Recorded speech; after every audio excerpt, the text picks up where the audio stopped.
And I remember the words he said, which is when you're talking about that, when we're talking about Ishtar, and the last words he said was, love or die. Love and that's, or die. Yeah, and that's what, I think that's what Elaine May's talking about when you say passion. Because passion isn't just having passion, it's giving. Mm-hmm. It's giving. It's embracing. Some doctor the other night, they were talking to him about the Littleton thing. I can't take it out of my head, just like all of us. It's such a cataclysmic thing, because it's suddenly like everything that's happened before it, it's that we've been denying to recognize, we now look at. And he was saying, is that famous baby doctor that we see on television? I don't remember his name. Rosenfeld? Maybe. No. Brazelton. Is that it? Brazelton? Maybe Brazelton. And he was saying, if you take a baby and you hold it and you talk to it and the mother talks to it, it immediately turns toward the mother. It knows the mother's voice. And he says, and if you're the father and you hold that baby out and you have someone else there, and that baby is responding to someone first, not the father, he says, we know we've got a problem.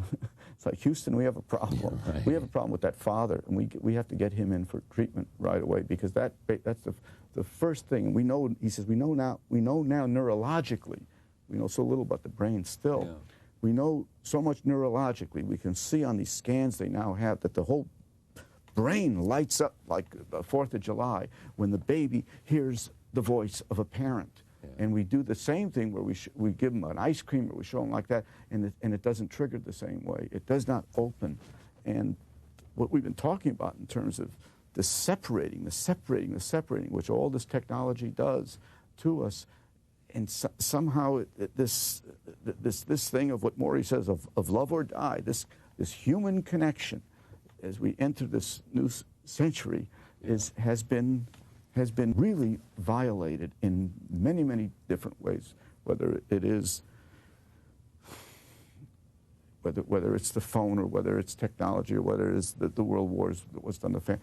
This human connection, and it's all I've been thinking about. I know that's what this interview shouldn't be about, but it's like...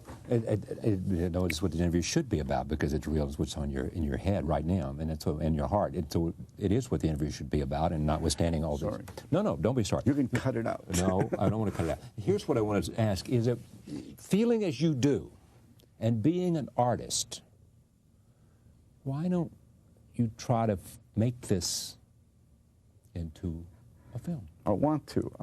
You don't know my notebooks. I got notebooks all over my room. Yeah.